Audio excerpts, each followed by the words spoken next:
Une confrontation de dernière minute entre ministres et enseignants, quelques jours avant que les enfants ne reprennent le chemin de l'école. Avec la flambée des cas de Covid-19, les syndicats d'enseignants en Angleterre veulent que le gouvernement britannique maintienne toutes les écoles fermées pendant encore 2 semaines. Cela fait suite à un renversement de la politique des écoles primaires de Londres, qui resteront toutes fermées après que certaines zones aient été informées qu'elles pourraient rouvrir.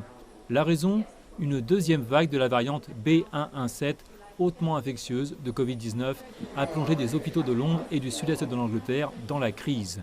L'hôpital de Londres, Saint-Georges, a presque doublé son nombre de lits de soins intensifs. Lors de la première vague de Covid, nous étions évidemment sous une énorme pression. Mais nous nous en approchons maintenant et nous prévoyons qu'au cours des 2 à 3 prochaines semaines, nous dépasserons probablement les chiffres attendus lors de la première vague. Ce fut donc une année sans précédent pour nous avec les 2 pics des niveaux d'infection et du nombre de patients en soins intensifs que nous avons dû soigner. La dernière étude d'un collège impérial à Londres démontre que la nouvelle variante de Covid-19 augmente le taux de reproduction du virus ou son degré d'infection de 0,4 à 0,7. Le confinement de novembre n'a donc pas réussi à réduire le taux de R, en fait il a augmenté.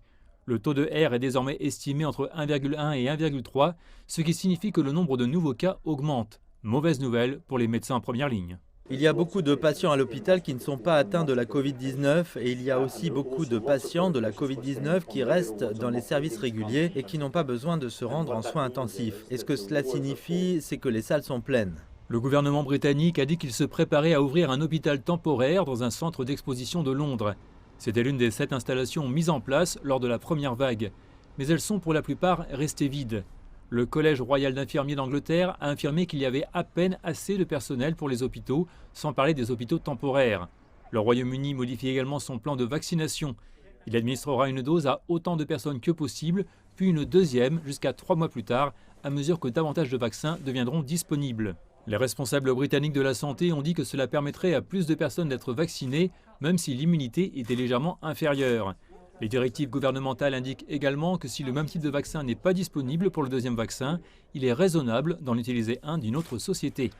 Avec l'évolution des objectifs de vaccination du Royaume-Uni et la politique scolaire de l'Angleterre, il est clair que le gouvernement s'efforce de prendre de l'avance sur la nouvelle variante de Covid-19 avant que le service national de santé ne soit submergé.